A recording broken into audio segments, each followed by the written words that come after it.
G'day, Chris Walker here, and today we're going to talk a little bit about nature's law number two. And nature's law number one, remember, was everything seeks balance, and nature's law number two is that everything grows, and it grows, ironically, at the border of balance. So between support and challenge, we grow. Between pleasure and pain, we grow. Between happy and sad, we grow.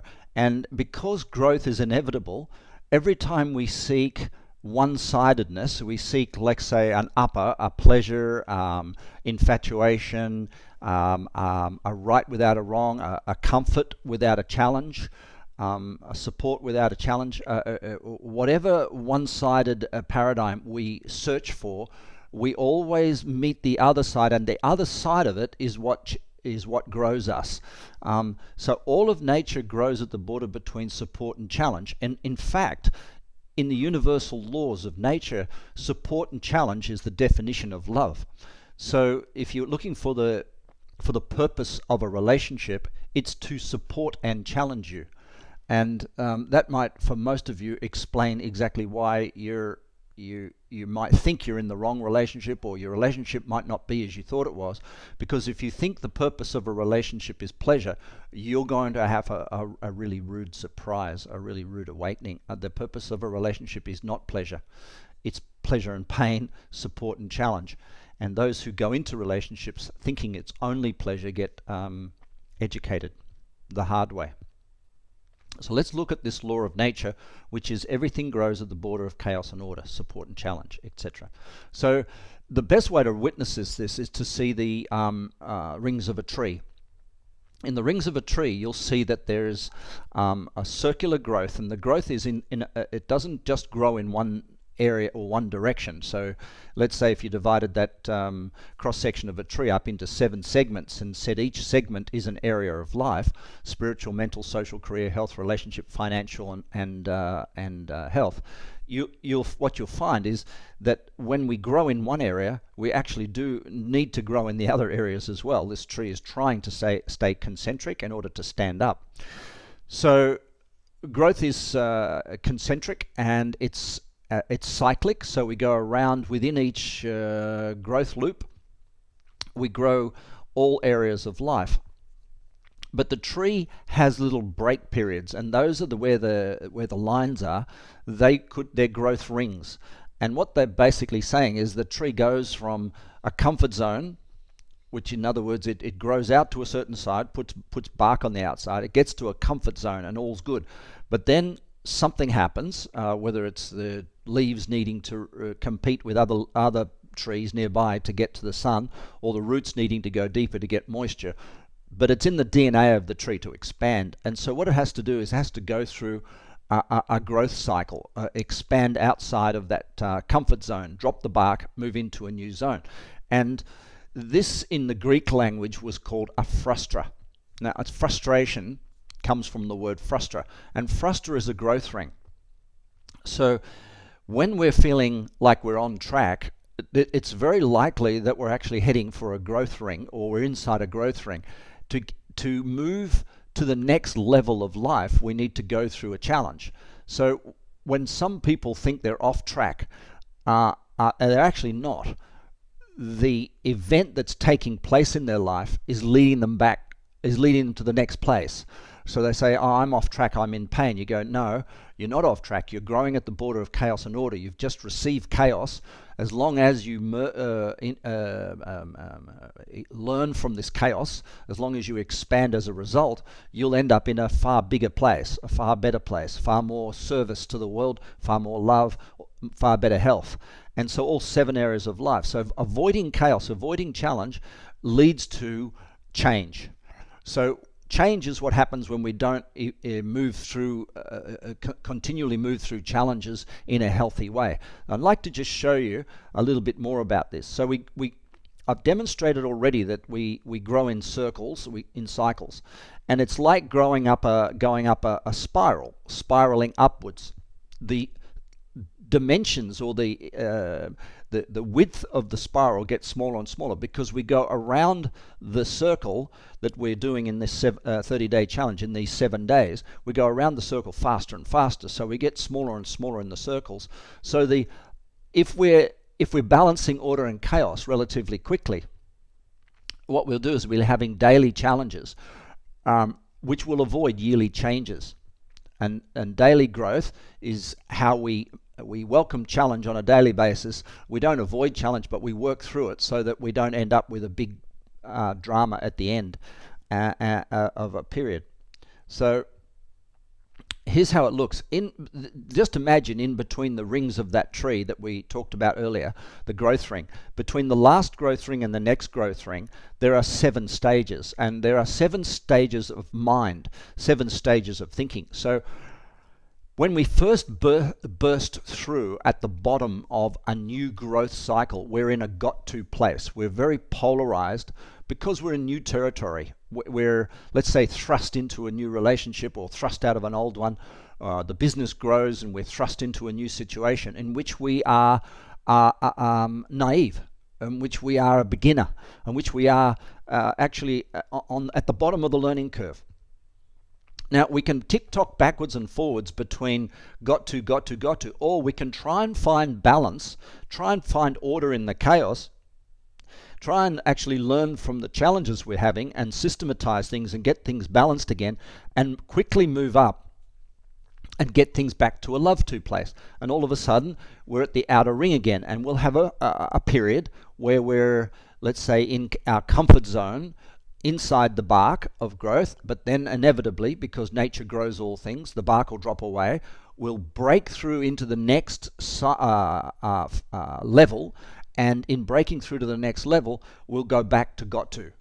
And so the expectation that you're going to move forward, find a good place to work, find a good place to hone in on that will be sustainable is a myth. What happens is the closer you get to perfection, is the closer you also get to breaking through into a new layer, breaking through a frustra and entering a new layer of life. And so we don't necessarily repeat old patterns. What we do is we just expand the circle, and the old patterns just take us to the next level. So I might start a small business when I'm 21, and we might turn over $1 million by the time I'm 25 years old. And in that, we can say I moved from got to. At 21, I wasn't quite clear about my business acumen, and 25 I was, and I'm running a smooth business at the age of 25. The age of 25, my business suddenly takes on a jolt. It expands rapidly, and I become incompetent. And I have to embrace that incompetence because it happens in all 7 areas of life. And I become incompetent. So I'll call in consultants, or I'll get someone that I know to help me, and I'll try and put order back in the chaos. So I'll move to a next layer of business acumen. And this is really great evolution. I'll move to a new level of business acumen. I'll move from got to all the way back up to love to. My business, I'll be 30 years old and my business will be turning over 5 million. I hit 30 and something goes wrong in my relationship. So I go to that relationship, and I'm now in a got to place. I've moved through a frustra. I'm in a got to place in my relationship. I might be still in a love to place in my business, but once one area of your life pops through the growth ring, they all must. And so a challenge in a relationship will provoke growth in all the 7 areas of life, not just in the relationship. And this is where things go wrong in classical self-help or classical business and classical relationship support, is that if the specialist in relationship said, let's solve your relationship problem, but doesn't know anything about how that growth will then put pressure on the business to grow and how the business needs to expand to meet this new expectation, or health, or social life, or mental, or spiritual, or financial. So we're trying to incorporate growth as growth cycles in all 7 areas of life each time we get to a frustra. So it's like this: the tree's smaller, grows bigger, and the triangle grows bigger, and it grows bigger again, and then and it just continues ad nauseum.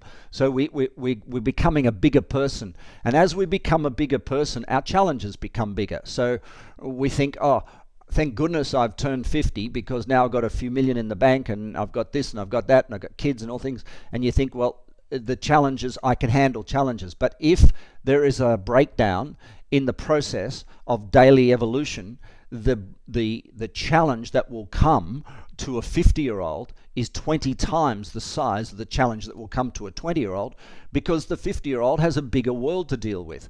And if the 50, so therefore when you're between 40 and 50, you need to start developing great support challenge growth process, so that every day you evolve all 7 areas of life and don't end up in a massive calamity. So what gets in the way of expanding? Why wouldn't we expand? And the answer is pretty simple. There are 4 separations that block our growth. The 4 separations are these. We think there's pleasure without pain, but they're balanced. We think there's good without evil, in other words, a right without a wrong, but they're balanced.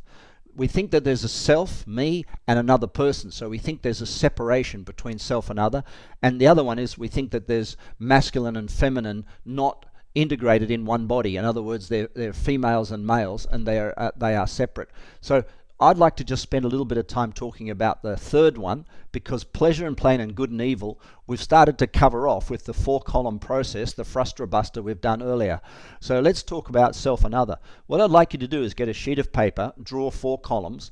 In the first column, write positives. Second column, write WHIDT, which stands for where have I done that. Then write negative, and then write WHIDT, where have I done that. Now the idea is this. You're to do 12 people. Pick 12 people you know. I need you to write 1, 2, 3, 4, 5, 6 positive traits that you see in that person that you admire. And I want you to write 6 negative traits in that person that you reject. Now I want you to go to the second column where it says WHIDT. And I want you to write at least 50 initials of anybody who ever saw you do that thing, even if it was just for a few seconds. So what I'm trying to do is say that everybody has every trait. The separation of self and other is an illusion. So what I'm trying to do is balance you out here again, in not trying to elevate other people above you and put them down below you, which causes massive infatuation and resentment and leads to being way off track in leadership and self-management. So what we're trying to do here is integrate self and other. What we're saying, now we go to the negative, and you say, oh, that person's a liar. And you go, well, who's seen me lie any time in my life? And you go, well, I've never lied as big as that person. And you can go, well, where are your spiritual lies, your financial lies, your social lies, your career lies, your health lies, your mental lies, and your relationship lies? So you can go right round the 7 areas of life and see where you've lied. And then start thinking about the little lies you tell, the lies you tell to, and we exclude ourselves, because we know we do that, we lie to ourselves, but we say this person did one big fat lie, they're a big fat liar, but where are we, let's say 100 little lies that make up one big fat lie. So we can actually say everybody has every trait. Some people use molecular versions of it and lie every minute. A good example of that is when you see somebody who's really badly deformed from some accident, and you smile at them, covering over some sense of discomfort, and you're really lying. You're really saying, hi, everything's fine, but inside you're feeling really uncomfortable. Or when your partner says, do I look great in this, and you really are in a hurry, and you say, yes, you look fantastic, when deep down inside you probably would prefer to say, yuck, you need to change it. We lie. Actually, it's called romance, because what we're doing quite often in romance is to elevate the positives and depreciate the negatives. It's the same in sales. If we say there are 5 benefits to something, what we're saying is that the 5 drawbacks are kept silent. So in some ways, even marketing and sales and things are lies. So you can go down your words and find where have you done that. And this is the exercise for the day. Go down Pick 12 people, so you do 12 sheets of paper, 6 positives each, 6 negatives each.